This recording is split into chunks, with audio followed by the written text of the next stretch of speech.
Милионите од заемот од Унгарија кои се наменети за стопанството треба да завршат во компании кои имаат синдикални организации за да нема злоупотреби. Ова е ставот на најголемиот синдикат во земјава ССМ.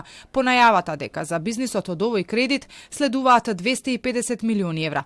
Водени од претходните искуства, синдикатите стравуваат дека ако средствата паметно не се распределат, дел од работодавачите ќе ја изиграат државата. Гледаме како опасност да работодавачите во приватниот сектор повторно ја изиграат државата за нашите народни пари кои ние ќе ги враќаме како кредити во наредните 15 години, особено поради неславните искуства претходно со финансиската поддршка која ја добиваа компаниите дури за исплата на плати на работниците, а не го направија тој. Од бизнисот сметаат дека условите за подигање на парите од предвидените 250 милиони евра се поволни.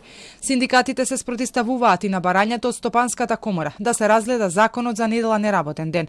Бараат тука ништо да не се чепка затоа што се уште има работодавачи кои не ги плаќаат прекувремените работни часови. Инаку синдикатите разговараат со организација на работодавачи на Македонија која е репрезентативна организација и ги представува работодавачите во економско-социјалниот совет и во социјалниот диалог. Меѓутоа сакаме да укажеме на Стопанската комора дека они си ја пробаа еднаш среќата со укинување на недела како неработен ден, токму на нивна иницијатива пред Уставниот суд која неславно им заврши. Првиот човек на Стопанската комора Азески вчера рече дека би сакал да се види со синдикатите и дека сака со нив да разговара за ова. Ние зборуваме дека за секој закон од системски карактер после 6 месеци, година дена треба анализа, чија анализа ќе покаже што треба да се коригира или треба да се сосема менува. Од ССМ пак велат дека не прифаќаат средба на која треба да се разговара за укинување на едно вакво законско работничко право.